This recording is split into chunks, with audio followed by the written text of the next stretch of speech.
وخلاص كده كان الجزء بتاع السفرة عندنا اهو.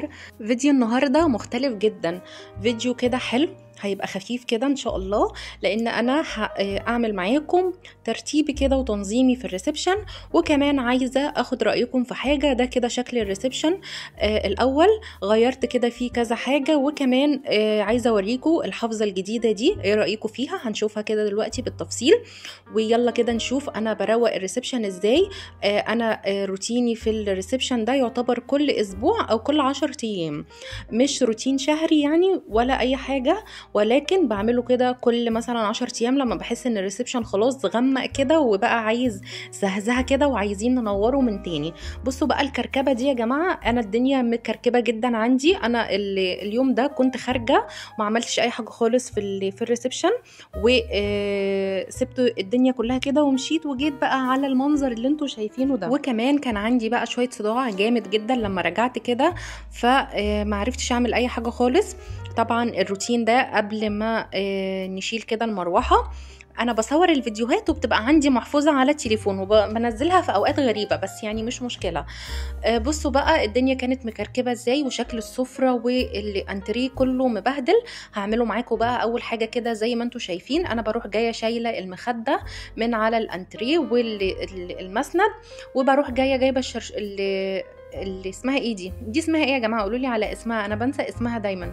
انا فصلت الفيديو عشان افتكر اسمها، وفي الاخر افتكرت اسمها برضه تاني، الريشه. اسمها ريشه. الريشه دي حلوه قوي، بتروح جايه منضفه لي كده اي تراب على الانتريه، وبرجع بقى المخدات مكانهم كده تاني. وكمان بقى جيت هنا على الكنبه الكبيره، رحت جايبه المنفضه دي ونفضت كده الكنب من اي تراب. وكمان كده جبت المنظف بتاعي، المنظف ده حلو جدا، شويه كلوريكس على شويه اريال على فانيش. وبعدين بروح جايه كده ورشه بصوا الانتريه رجع ينور تاني ازاي. وبعدين بروح جايه رشاه كده على الانتريه وبفوطه بقى، واي بقعه كده اروح جايه مسحاها، بيطلع معايا وبينضف لي وبيلمع لي بصراحه الانتريه وبيرجعه لي جديد زي ما انتوا شفتوا كده. طبعا ده انا بعمله في حاله لو انا مش هشيل الكسوه بتاعه الانتريه دي واغسلها في الغساله. يعني انا مثلا بشيلهم واغسلهم في الغساله حوالي 3 مرات في السنه. وبعد كده بقى الروتين ده بعمله كل اسبوع، كل 10 ايام. طبعا الستاره بتاعتي برده كانت نظيفه، ما اضطريتش ان انا اشيلها ولا اغسلها ولا حاجه. بصوا يا جماعه نور ازاي، اللون الاحمر بتاعه زهزه قوي كده. كنت خلصت بقى الجزء ده، عملت الكنبتين وعملت الكرسي، وكان فاضل كمان الكرسي اللي هو عند الشاشه كده، كان عليه شويه حاجات، والترابيزه هنضفهم برده دلوقتي اهو زي ما انتوا شايفين.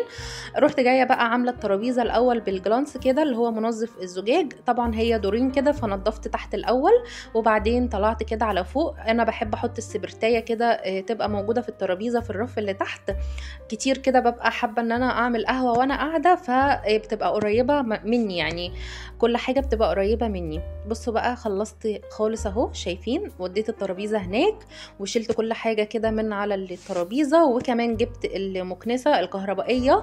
السجاده بتاعتي يا جماعه بصوا نضيفه جدا، انا مش هعمل فيها اي حاجه غير ان انا هروح جايه كنسه بالمكنسه كده لما التراب وخلاص، وهنفرش الحافظه مع بعض ونشوف شكلها في النهايه.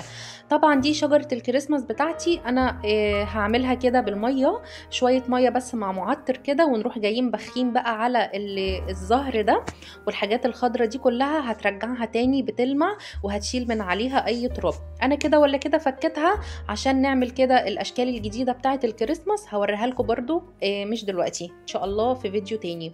وخلاص خلصت. انا كمان عايزه اقول لكم ان انا غيرت اصلا النظام، يعني حطيت الكرسي مكان الكنبه، وجبت كده الكنبه مكان الكرسي، وكمان شلت الشجره حطيتها الناحيه التانية، والنافوره دي برضو غيرت مكانها، هنشوف كده مع بعض. بصوا بقى هناك انا بوريكم السفره كانت مكركبه جدا جدا، هروح برضو اعملها وننظمها كده مع بعض ونشوف انا بعملها ازاي روتيني. بصوا كل حاجه عندي حمرا، حتى الفوطه يا جماعه اللي انا بنضف بيها طلعت حمرا. اول حاجه بالريشه كده بروح جايه حبه امسح بيها برضو الكراسي، بتنضف لي وبتشيل لي اي حاجه موجوده او اي تراب. وكمان ما ننساش بقى باب الشقه، اهم حاجه برضو، لان هو بيبقى متراكم عليه كده شويه من التراب، واي انتيكات عندك برضو او اي حاجه انت معلقاها كده بمسح بقى كل الكلام ده. وكمان لو عندك اللي هي الفيش او الوشوش بتاعه الكهرباء نضفيها برضو، بيبقى متراكم عليها والله تراب واحنا مش بنبقى شايفينه. وبعدين بقى بروح جايه رايحه على الترابيزه الازاز بتاع ترابيزه السفره، بمسحه برده كده بالجلانس. انا خلصت الجزء بتاع الباب ورحت كده على السفره نمسحه بقى كويس جدا وننضفه. عايزه اقول لكم النجفه فوق مداريه، انا بعمل ايه، عامله كده معاكسه معايا، بس مش مشكله. نمسح بقى الازاز بتاعنا كويس جدا. وبعدين انا بمسح كمان السفره من تحت، يعني انا السفره الخشب عندي بروح جايه برده منضفاه. عايزه اقول لكم بيبقى فيه تراب وانا مش شايفاه، يعني انا مش عارفه بيجي منين. السفره بتاعتي بقى يا جماعه دي انا جايباها كده مودرن. عايزه اوريكم ان الدرج ده بيتفتح كده، حاطه فيه بقى ورد مجفف. بصوا بقى وانا بقفله بيدي منظر حلو قوي، فعشان كده مش بتبقى عايزه المفارش اللي هي الكبيره قوي اللي هي تبقى مغطيه السفره كلها وتداري الدرج ده، لانه بصراحه قطعه كده مميزه فيه فعجباني. ورحت جايه بقى حاطه مفرش، قلت بقى اما اغير كده اللون بتاعنا الاحمر ونحط لون كده يفتح معانا الحاجات دي. فحطيت المفرش ده ورجعت بقى الحاجه مكانها، طبق الفاكهه، وكمان حطيت علبه المناديل. وهروح بقى على البوفيه كده، هشيل برده كل الحاجه اللي موجوده كده على البوفيه. في حاجات هحتفظ بيها في الادراج بتاعه البوفيه من جوه، وفي حاجات هسيبها مكانها. وبعدين برده رحت جايبه المكنسه وشفطه كده التراب من على السجاده. وكمان بقى بعمل ايه، الشرشوبه دي يا جماعه ببقى بلاها كده وحط عليها معطر وحط عليها كلوريكس، وبحب كده اروح جايه مسحه بيها السجاد بتاعي وهو نضيف، بيديها بس لمعه كده وبيشيل لو اي تراب من عليها.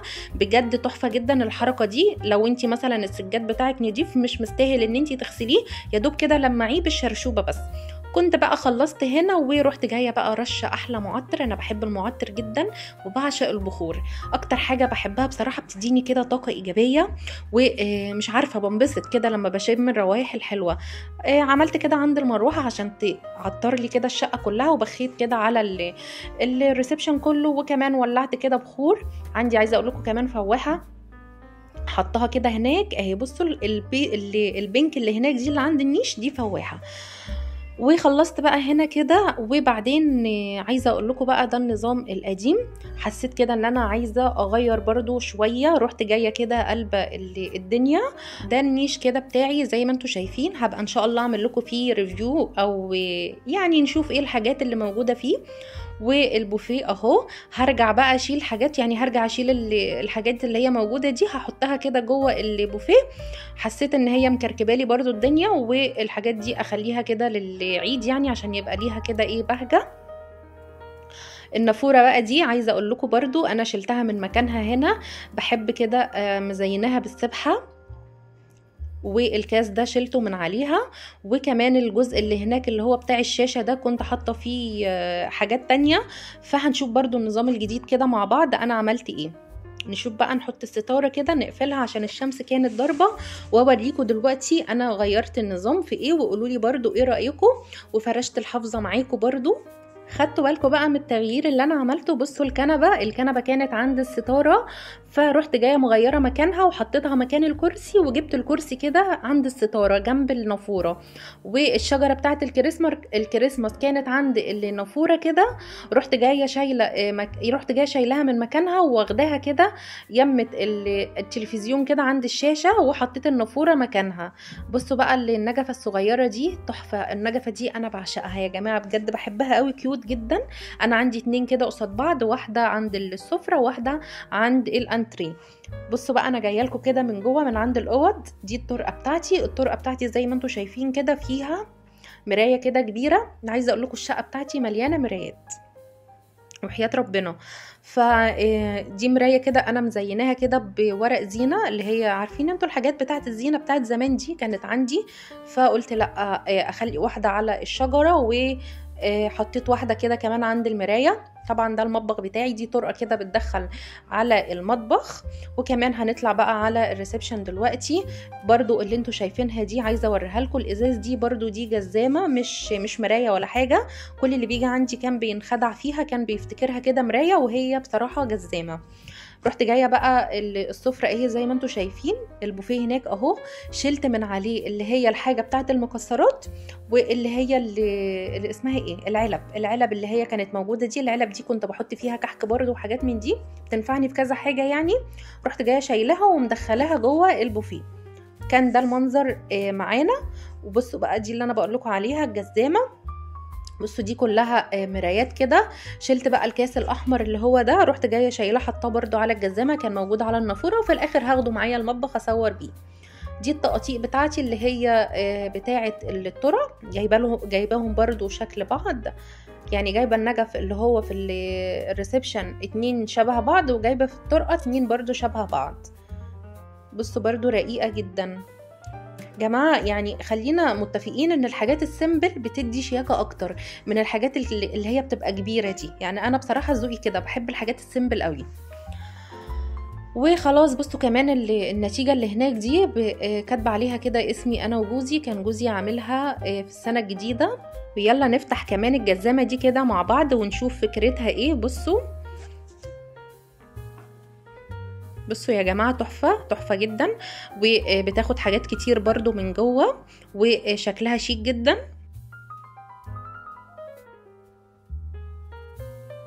وندخل بقى كده على الانتريه ونشوف بقى الحافظة الجديدة. بصوا لونها يا جماعة، بصراحة ماما اللي كانت جايباها لي، ربنا يخليكي ليا يا ماما يا رب، كانت جايباها لي كده، وطلعت كده لون الانتريه ماشية معاه بصراحة قوي.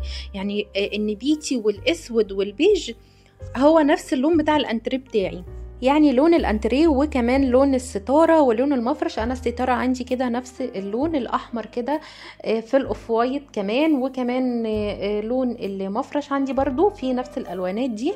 بجد ذوقها حلو جدا جدا، وعامله ميكس كده مع الحاجه اللي عندي. شايفين حتى كمان الفوزه اللي عندي دي الذهبي في الاحمر، نفس الالوانات بالظبط. بصراحه تحفه جدا، ونطقت معايا كده اللي انتريه. وكمان عايزه اقول لكم ان هي في الشتاء بتدفي جدا، يعني الخامه بتاعتها حلوه، لان انا السجاده بتاعتي شكل كده عارفين الشجره، فكانت كده ايه في اماكن فيها فاضيه، وانت قاعده مثلا وحاطه رجلك تحسي ان رجلك جايه على الارض. وبصراحه مش تقيله قوي، يعني ما تضايقكيش كده في الشيل والحط، لو شلتيها ونفضتيها كل يوم مش هتملي. وكمان زي ما انتم شايفين بقى البرواز بتاع الحصانه ده حطاه كده فوق الكنبه الكبيره، وجنب منه الناحيه التانية البرواز بتاع الفرح بتاعي. وحاطه بقى النافوره دي حطيت عليها كده الطقطقه دي كان عليها شمعدان، والنافوره دي كانت على طقطقه تانية، فانا برضو بدلت. اسمعوا صوتها حلو قوي، بشغلها بالليل كده بتديني راحه نفسيه. انا من الشخصيات يا جماعه اللي بحب الحاجات دي. تقرب هنا كده شويه، كمان بحب اللايت الخفيف كده، معرفش بحس كده ان انا مبسوطه. دي طبعا بقى كان مكانها الشجره، ورحت جايه مبدله بقى. انا ما غيرتش في النظام كتير زي ما انتم شايفين، بس كده حاجات خفيفه. يعني مكان الشجره جبت مكانها النافوره، والشجره رحت جايه واخداها كده عند البلكونه الناحيه التانية جنب الشاشه زي ما انتم شايفين، جبتها كده اخر الستاره. والطقطقه دي اللي كان عليها النافوره شلتها وحطيت عليها ده.